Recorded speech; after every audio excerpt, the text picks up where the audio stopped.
നിങ്ങളുടെ favourite shows ഇനി ഒരിക്കലും മിസ്സാവില്ല. ഇപ്പോൾ C5 കാണും നിങ്ങളുടെ ഫേവറേറ്റ് ഷോസ് തികച്ചും സൗജന്യമായി. നിത്യ, താനിത് ഇവിടെയുള്ള എല്ലാ പുരുഷന്മാരുടെയും കയ്യിൽ കെട്ടിക്കൊടുക്കണം. എന്തിനാ അത്? ഇത് പൂജയുടെ ഒരു ചടങ്ങാ. എന്നിട്ട് തിരുമേനിയൊന്നും പറഞ്ഞില്ലല്ലോ. അത് ഓരോരുത്തർ ചെയ്യേണ്ട കാര്യങ്ങളെ തിരുമേനി കൃത്യമായിട്ട് പറഞ്ഞ് ഏൽപ്പിച്ചിട്ടുണ്ട്. നമ്മുടെ വീടുകളിൽ പൂജ ചെയ്യുമ്പോൾ ഈ ചടങ്ങുള്ളതാ. വേറൊന്നുമല്ല, അച്ഛന്റെ ജോലിയായിട്ട് ബന്ധപ്പെട്ട് ഞങ്ങൾ കുറെ കാലം നോർത്ത് ഇന്ത്യയിലായിരുന്നല്ലോ. അങ്ങനെ കയറി വന്നത് ഇതൊക്കെ. താൻ ഇതൊക്കെ ഒന്ന് കെട്ടിക്കൊടുക്ക.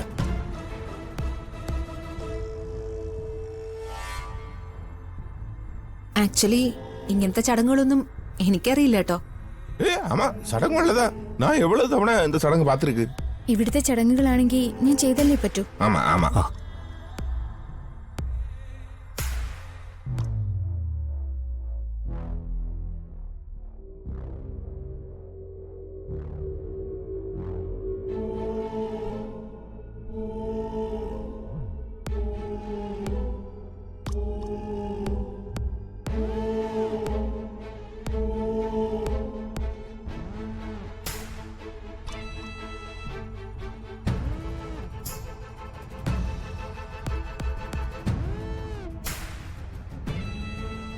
ഇതെന്ത് ചടങ്ങ് ഈ രാഗികെട്ടലൊക്കെ? നമ്മളിപ്പോ എന്ത് പറയാനാ? അവരുടെ വീട്ടിൽ ചടങ്ങിന് വന്നു, അവര് പറയുന്ന അനുസരിക്കുന്നു, അത്ര തന്നെ. ആ മതി, വാ. ആ ഇവിടെ ഉണ്ടായിരുന്ന, വാ കേട്ട്.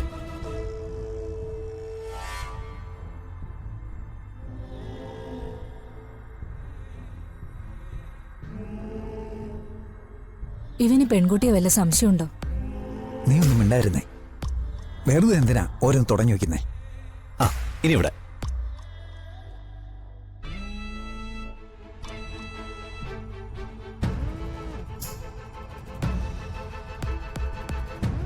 നീ അവിടെ കെട്ടിക്കോ. അങ്കിളിനുണ്ടോ മോളെ? ஆமா இருக்கு இருக்கு எல்லா ஆம்பளைங்களுக்கும் இருக்கு. ആ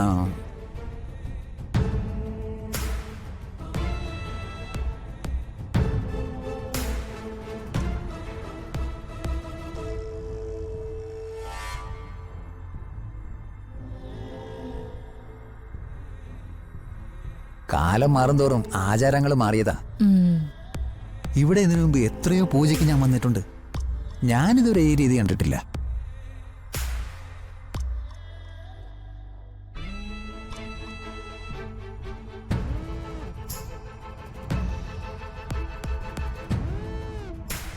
കൈതാടാ. எனக்குண்டா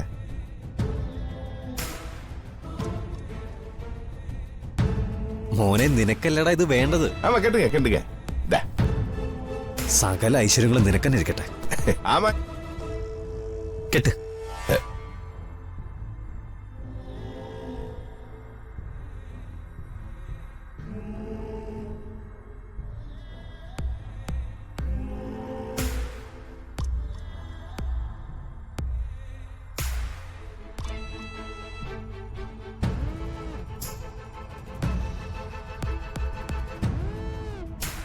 രാഖി കെട്ടിക്കഴിഞ്ഞ പിന്നെ നീ എല്ലാവർക്കും സഹോദരി.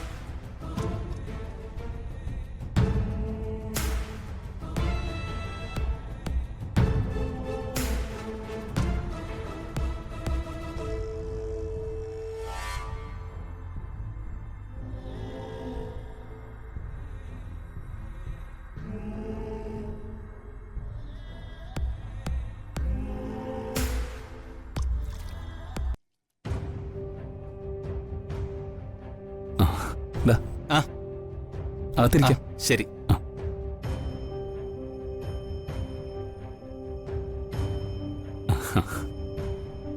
നമസ്കാരം. നമസ്കാരം. അതേരിക്കാം.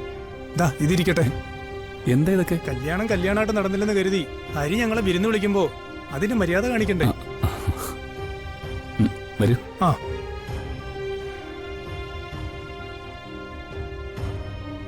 ആ ശരി. ആ സാറേ.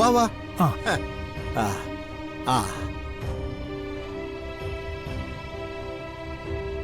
എന്നാലും രാമകൃഷ്ണേട്ടാ, ഈ കല്യാണം കുറച്ച് കടുപ്പമായി പോയി.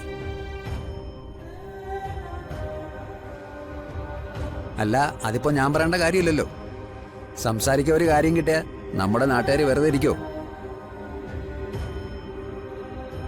ഹരി ഇപ്പോ വേണുവിനെ ചതിക്കുമെന്ന് ആരെങ്കിലും സ്വപ്നത്തെ കരുതിയിട്ടുണ്ടോ? പറയുന്നത് പരദൂഷണമൊന്നുമല്ലല്ലോ, സത്യമല്ലേ? വേണുവിന്റെ അച്ഛൻ ഇപ്പോഴും ആശുപത്രിയില്ല.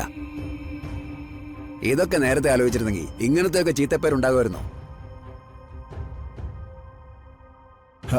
അല്ല, കഴിഞ്ഞത് കഴിഞ്ഞു. ഇതൊന്നും സംസാരിക്കാൻ വേണ്ടിയല്ല നിങ്ങളെ വിളിച്ചു വരുത്തിയത്.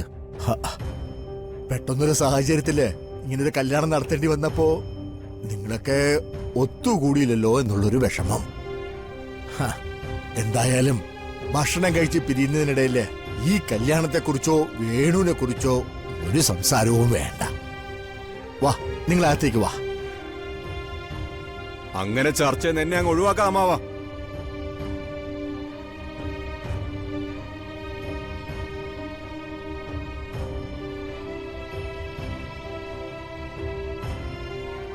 ഇവിടെ ഒരു വിരുന്ന് നടക്കുന്നു പറഞ്ഞപ്പോ ഒന്ന് വന്ന് പങ്കെടുക്കാതിരിക്കുന്നത് നല്ലതെല്ലാം തോന്നി.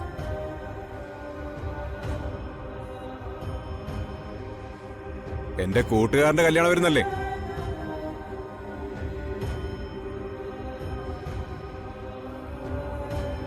അത് മാത്രല്ല, പെങ്ങളെ പെണ്ണാക്കിയവന്റെ വരുന്നല്ലേ? അല്ല മോനെ വേണു, ഇറങ്ങി പോണമെന്നായിരിക്കും പറയാൻ ഉദ്ദേശിക്കുന്നത്. എന്തായാലും കേറി പാർക്കാൻ വന്നതല്ല. ഇത്രയൊക്കെ സംഭവിച്ചിട്ടും ഒരു ഉളുപ്പില്ലാതെ വിരുന്ന് നടത്തുന്ന നിങ്ങളെ ഇവനെയൊക്കെ ഒന്ന് കാണണം, അത്രേ ഉദ്ദേശമുള്ളൂ. അമ്മാവനും മോനും കൂടി വന്ന നാണക്കേട് തീർക്കല്ലേ?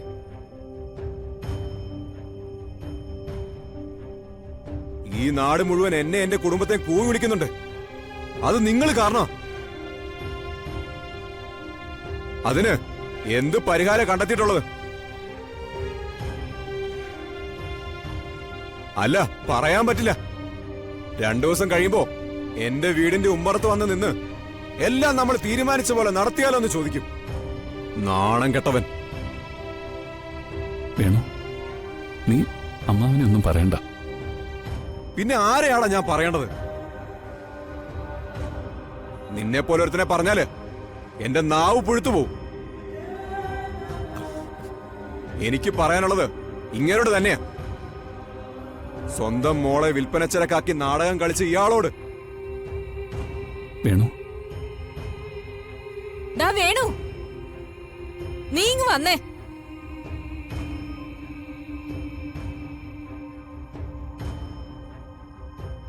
അമ്മ എന്തിനാ ഇപ്പൊ ഇങ്ങോട്ട് വന്നേ? എന്തിനാ ചോദിച്ചേ? നീ ഇങ്ങോട്ട് വന്നെന്ന് അറിഞ്ഞിട്ടാ ഞാൻ വന്നേ. അച്ഛന്റെ അടുത്ത് സരസു ചേച്ചിയും ഭർത്താവും ഉണ്ട്. നീ ഇങ്ങോട്ട് വന്നേ. അമ്മ പോയിക്കോ, ഞാൻ ഈ വിരുന്ന് കഴിഞ്ഞിട്ട് വരാം.